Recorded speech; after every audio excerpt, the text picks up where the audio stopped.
మీ అందరికీ welcome back to my channel అలా my సిరీతో. ఇవాళ చేయబోయే రెసిపీ టమాటా మిల్ మేకర్ అంటే సోయా చంక్స్ కర్రీ అండి. చాలా బాగుంటుంది అసలుకి. రైస్లోకి, టిఫిన్ అంటే చపాతీ, దోశ యమ్మీ అనమాట. ముందర కొంచెం వాటర్ పోసుకుని లైట్గా వేడైన తర్వాత స్టవ్ ఆఫ్ చేసుకుని ఈ సోయా చంక్ని మనం ఒక 5 నిమిషాలు నానబెట్టి ఫిల్టర్ చేసుకోవాలి నీళ్ళు లేకుండా.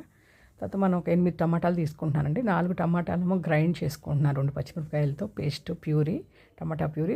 మిగతా ఏమో 4 టమాటాలు ముక్కలు కోసి పక్కన పెట్టి, ఉల్లిపాయ ముక్కలు పక్కన పెట్టుకుని బాండీ వెలిగించి ఆయిల్ పోసి ఆవాలు, జీలకర్ర, కొంచెం వెల్లుల్లిపాయలు, పసుపు, కొంచెం కరివేపాకు వేసి తర్వాత ఉల్లిపాయ ముక్కలు వేసి మీడియం ఫ్లేమ్లో పెట్టి లైట్గా మనం దోరగా వేయించుకోవాలండి, లైట్ బ్రౌన్ కలర్ వచ్చేదాకా. తర్వాత 1/2 స్పూన్ అల్లం వెల్లుల్లి పేస్ట్ వేసి మనం కొంచెం లైట్గా ఫ్రై అయిన తర్వాత మనం 4 టమాటాలని ముక్కలు కోసుకున్నాం కదా, 4 ఏమో గ్రైండ్ చేసుకున్నాము.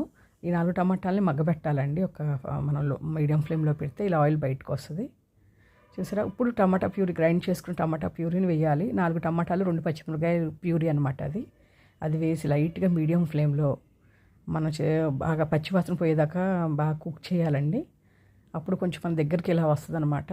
అప్పుడు మనం 1/2 స్పూన్ అంటే ఉప్పు, కారం అన్నీ వేసుకోవాలి. ఈలోపు ఏం చేయాలంటే గ్రైండర్లో మనం ఒక 10 నిమిషాల ముందర నానబెట్టుకుంటే తొందరగా గ్రైండ్ అవుద్దండి. గసగసాలు నానతాయి అనమాట.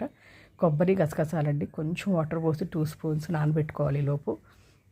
ఇప్పుడు మనం ఈ టమాటా మగ్గింది, దీంట్లో 1/2 స్పూన్ పైన 3/4 స్పూను ఉప్పు, 1/2 స్పూన్ కారం, కొంచెం 1/4 టీ స్పూన్ జీలకర్ర పౌడర్ వేసి లైట్గా తిప్పి కొంచెం మగ్గుద్ది కదా, మనకి అన్నీ పడతాయి కదా దానికి టమాటాకి.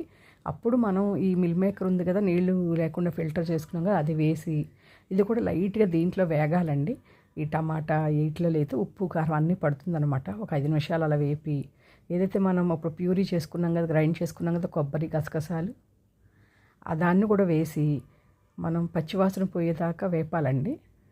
ఒక 5 నిమిషాలు ఉంచితే మనకి 5 to 5 మినిట్స్లో మనకి ఈ కొబ్బరి, ఇది కూడా గసగసాల మిక్సీ బాగా కొంచెం మనం ఇది చేయాలన్నమాట.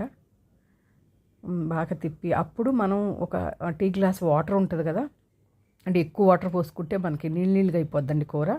అందుకని కొంచెం ఒక టీ గ్లాసు పైన కొంచెం వాటర్ పోసుకుంటే ఇలా వస్తుంది. అప్పుడు దీన్ని మనం మీడియం ఫ్లేమ్లో పెట్టుకుని లైట్గా ఒక 5 నిమిషాలకి మనం అన్నీ పచ్చివాసన పోయేదాకా వేయించాం కాబట్టి తొందరగా ఉడికిపోద్ది. ఇప్పుడు 1/2 స్పూన్ గరం మసాలా వేసి, కొత్తిమీర వేసి, అది వేసిన తర్వాత ఒక 5 నిమిషాలు మనం మీడియం ఫ్లేమ్లో పెట్టుకుంటే దగ్గరకు వస్తుందండి కూర. ఇప్పుడు మనం కస్తూరి మేతి నలిపి వేసుకోవాలి. ఈ కస్తూరి మేతి వేసి నలిపి వేసుకుని మనం మళ్ళీ ఒక 2 నిమిషాలు ఉంచి అప్పుడు మనం అసలు కట్టేసి టేస్ట్ సూపర్గా ఉంటుందండి. అసలు అన్నంలోకి కానీ, చపాతీలోకి కానీ, దోశల్లో కూడా తినండి. అసలు ఎంత బాగుంటుందో అంత యమ్మీగా ఉంటుంది. అసలు చాలా బాగుంటుంది. ఒకసారి ట్రై చేస్తారని ఈ వీడియో పెట్టానండి, రెసిపీ పెట్టాను. ఈ రెసిపీ కనుక మీకు నచ్చితే లైక్, సబ్స్క్రైబ్ మై ఛానల్.